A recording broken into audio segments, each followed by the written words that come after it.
117 रात।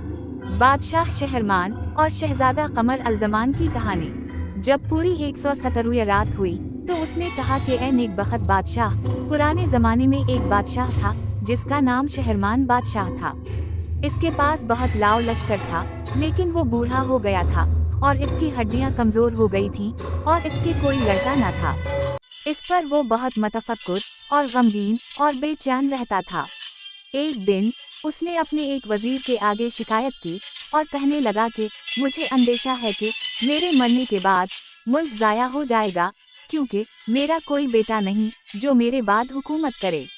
वजीर ने कहा कि मुमकिन है कि खुदा कोई ना कोई सबील निकाल दे, इसलिए ए बादशाह, खुदा पर भरोसा कर और उसके आगे गिरियाबू जारी कर। ये सुनकर बादशाह उठ खड़ा हुआ और वजू करके 2 रकत नमाज पढ़ी और अच्छी नीयत से दुआ मांगी और अपनी बीवी को हमबस्तरी के लिए बुलाया और खुदा के हुक्म से उसे हमल रह गया। जब हमल के दिन पूरे हो गए तो उसके बेटा पैदा हुआ जो 14वीं रात के चाँद की तरह खूबसूरत था।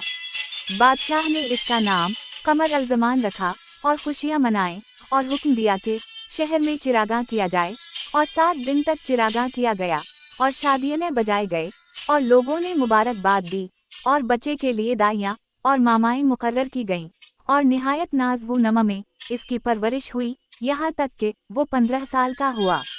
वो हुस्न व जमाल और कद व इत्दाल में लाजवाब था और बाप को उसके साथ इतनी मोहब्बत थी कि दिन रात में कभी उससे जुदा ना होता। एक रोज़ उसने अपने एक वजीर से कहा कि मुझे इससे बेहद मोहब्बत है और मैं डरता हूँ कि कहीं वो किसी मुसीबत में गिरफ्तार ना हो जाए, इसलिए मेरी ख्वाहिश है कि अपने जीते जी इसका निकाह कर दूं। वजीर ने कहा कि ए बादशाह, निकाह कर देना बड़ी नेकी की बात है और मुनासिब भी यही है कि बादशाह बनने से पहले तेरे जीते जी इसका ब्याह हो जाए। ये सुनकर बादशाह शहरमान ने कहा कि मेरे बेटे कमर उज़्ज़मा को मेरे पास बुलाओ।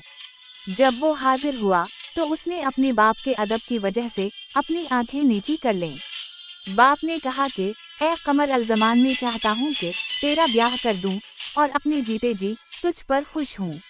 बेटे ने कहा कि अब्बा जान, मुझे ब्याह करना पसंद नहीं और मेरा जी औरतों की तरफ माइल नहीं होता, क्योंकि मैंने उनके मुकर और बेवफाई के मुताल्लिक किताबें पढ़ी हैं और तकरीरें सुनी हैं।